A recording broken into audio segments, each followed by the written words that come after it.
Welcome to my Expat Stories. Tommy is 58, retired lorry driver from Stoke, and he went to the Philippines knowing exactly what he was walking into. He wasn't naive, he wasn't desperate. He had £67,000 and 2 years, and a clear-eyed understanding of the situation that turned out to be missing one crucial detail. If you've ever thought you had the full picture and found out the hard way there was another flaw to the building, subscribe now, because Tommy's about to show you what Strike 2 looks like. Here's Tommy. Right, I'll keep this simple because it is simple. Mostly. My name's Tommy, 58, Stoke-on-Trent. Drove long haul for 31 years. Nights mainly. The M6 and the M1 and across to Europe sometimes. Full load both ways. Nothing glamorous. 3 years ago my back gave out properly. 3 discs, 2 operations, a settlement from the company that was fair enough, and a medical retirement I didn't have a choice about. So there I was. 55. Stoke. Payout in the bank. Nowhere to be on a Monday morning for the first time since I was 17. I'm not going to pretend the marriage was something it wasn't. Sandra and me had been done for years before the papers. 2 people living in the same house in the same routine, because changing the routine was harder than continuing it. When I retired, she looked at me across the kitchen one morning, me in my dressing gown at 10:30 with nowhere to go, and I could see her working out the maths of it. This man in this house every day now. Indefinitely, and we both understood at the same moment that we were finally going to have to deal with something we'd been postponing for about a decade. Divorce was fine, amicable even.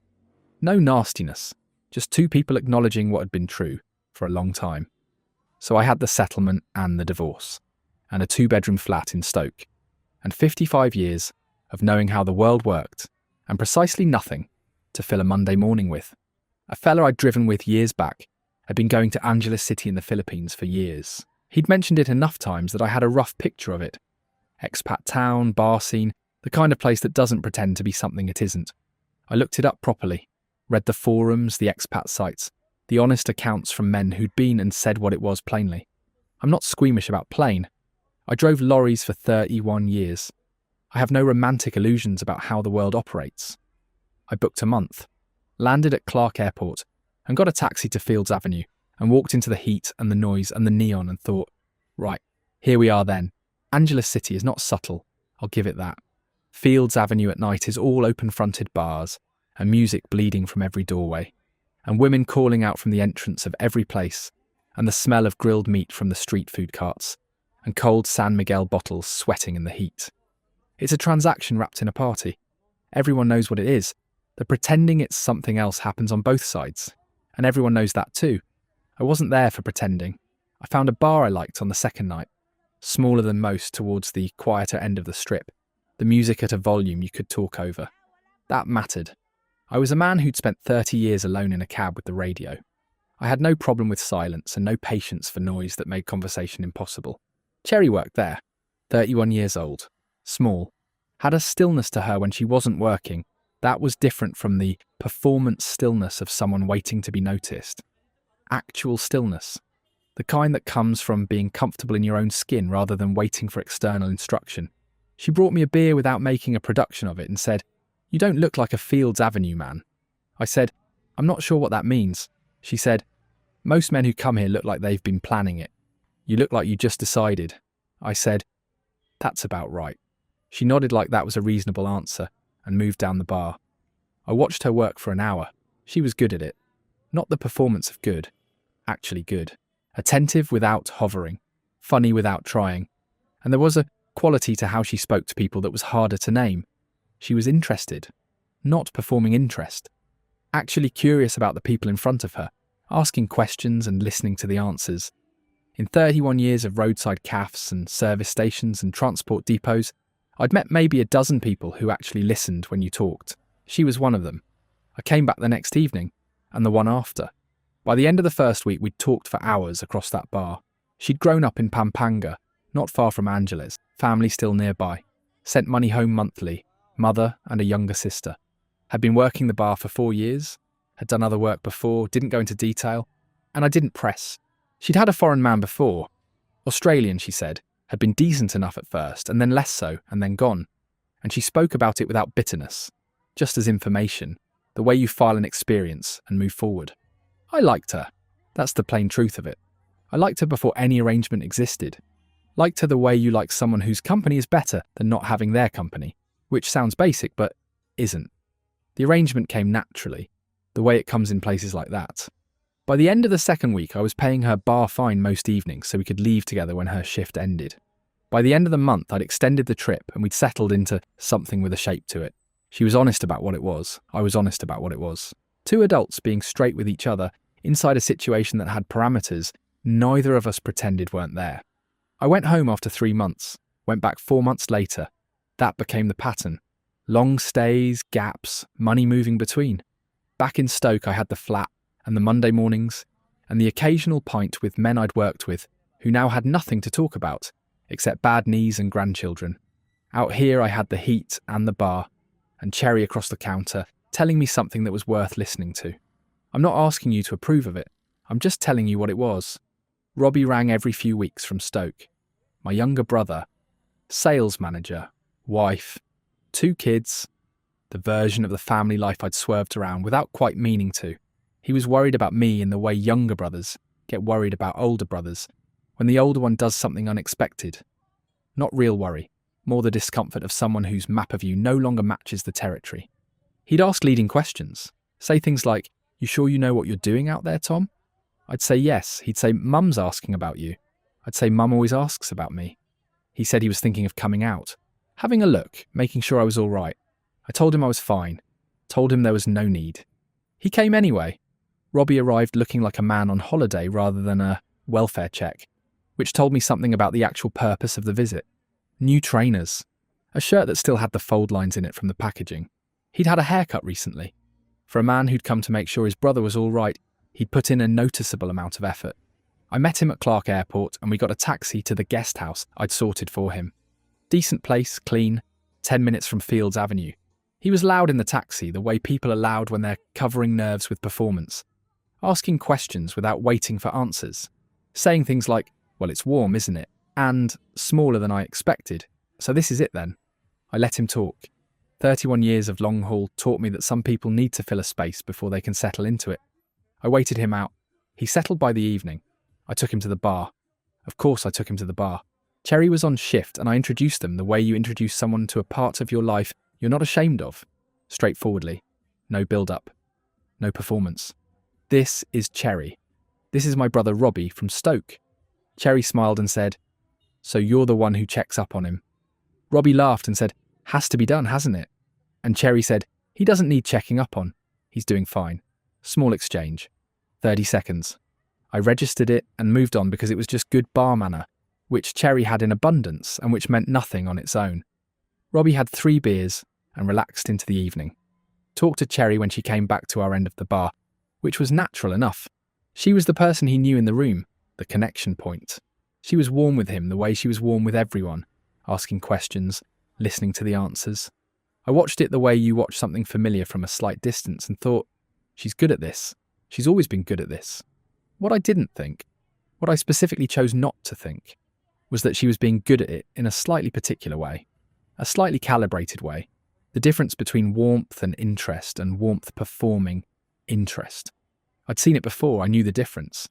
I looked at it for approximately 3 seconds, and then I looked away. That was the thing. In the air, I filed under nothing. Robbie stayed a week. I showed him round Angeles and beyond. We drove up to Baguio for a day, the mountain city above the heat. The air cool and pine-scented up there. The jeepneys painted in those mad colours crawling up the narrow roads. We ate at a place that had been there since before either of us was born.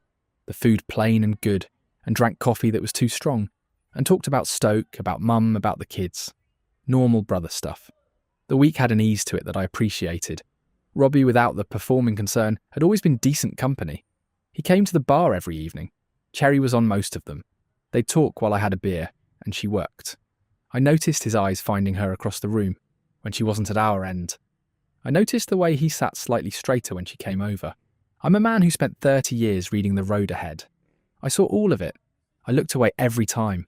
Because it was Robbie. Because some things you don't let yourself think, because thinking them means they become real. And real means you have to do something about it. And what are you going to do? Tell your brother to stop looking at a woman he's been introduced to twice. Tell Cherry to redirect her warmth elsewhere. Some feelings are easier left as feelings. That's what I thought. I thought, nothing's happened. A look isn't a thing. I'll trust both of them and it'll be fine. The night before Robbie flew home, we had a few more beers than usual. Sitting outside the bar, the warm air on our faces, the strip doing what it always did, the neon and the music and the women at the entrances calling out, and the smell of grilled pork from the cart on the corner. Robbie was quieter than he'd been all week. Thoughtful. He asked me, "Are you happy here, Tom?" I thought about it, said, "I'm all right here." Happy's a strong word. He nodded, said, "She's good for you. Cherry. She seems genuine." I said, "She is, mostly. Within what it is." He said, "Yeah, within what it is." There was something in the way he said that, a slight weight on it, a beat too long. I heard it and I looked at him and he was looking at the strip, and his face was unreadable in the way faces go when someone is managing them carefully. I let it go. Drove him to the airport the next morning. He hugged me at departures in the stiff way English brothers hug, a quick hard thing, more shoulder than anything else, and said, "Take care of yourself, Tom. Ring Mum." I said I would. He went through the gates. I went back to Angelus, back to the bar, back to the shape of the life I'd built there. 3 weeks later, Cherry was different. Not dramatically. Not in a way I could point at immediately. Just a fraction off the frequency I knew. Messages slightly slower. The particular quality of her attention at the bar redistributed slightly, like light through a window when a cloud moves across the sun. Still light, just less direct. I noticed it the way I noticed the thing in the air when Robbie was there. Filed it, told myself she was tired, told myself it was nothing. Then one evening she was on her phone when I arrived. She put it face down when she saw me. Natural enough gesture. People put phones face down all the time. I sat down and she brought the beer, and we talked and it was warm and easy. And I kept seeing the phone face down on the bar in my peripheral vision, and ignoring it until I couldn't ignore it anymore. I said, "Everything all right?" She said, "Fine." "Yeah. Why?" I said, "You seem a bit elsewhere." She looked at me for a moment with an expression I couldn't fully read. Not guilty. Cherry didn't do guilty in the performed way. Something more considered than that. Like a person deciding how honest to be and landing on fully. She said, "Can we talk after my shift?" We talked after her shift. She had a glass of water. I had a beer I barely touched. She told me. Straight. No decoration. She and Robbie had been messaging since he went home. It had started as nothing. He'd messaged to say he'd got back safe. She'd replied. It had continued. She said it wasn't nothing now. She said she liked him, and she thought he liked her, and she thought I should know before it became something she was hiding from me, because she didn't want to hide things from me. I'd always been straight with her, and she wanted to be straight back. I sat with that. Robbie had a wife. I said that. She said, "I know. He's told me it's been over for a long time, in every sense except officially." I thought, where have I heard that before? I thought about every man in every bar, in every expat city in the world, who had told a woman that line and meant it in the moment and meant something different in the morning. I thought about Robbie in his new trainers with the fold lines still in the shirt, and his eyes finding Cherry across the room, and the weight on those 3 words the night before he flew home. Within what it is. He'd known what it was. He'd sat next to me and looked at the strip and said within what it is. And he'd already been thinking about it. Already calculating. Already decided that whatever I had here was available to someone who wanted it more than I was willing to fight for it. I didn't say any of that to Cherry. She'd been straight with me. The least I could do was be straight back. I said how much of what we had was still real while this was happening. She thought about it properly, which I appreciated. Then she said, all of it that was ever real. What you and me have is what it always was. That hasn't changed. I just think Robbie has something that makes a different kind of future possible for me. A different kind of future. I knew what that meant. Robbie still had a salary coming in, a company car, a pension building. I had a settlement running down and a bad back, and no particular future in any direction. Cherry had done the same maths she always did. Careful, measured, forward-looking. She was navigating. I'd just assumed I was the best available route. I hadn't been. Not since Robbie walked through that bar door in his new trainers. The beer was warm. I left most of it. I sat on the edge of the guest house bed with the phone in my hand for a long time. Hope you're good, mate. Been meaning to ring. The room was small and warm, the ceiling fan turning slow overhead, the sound of the strip coming through the window in waves. music, laughter, a woman calling out to someone, a moped accelerating away. The same sounds as every other night. The room didn't know anything had changed. The fan didn't know. The strip didn't know. Just me sitting on the edge of the bed knowing. I thought about ringing him, worked out what I'd say, went through it a few times, the whole conversation, how it would start and where it would go and how it would end.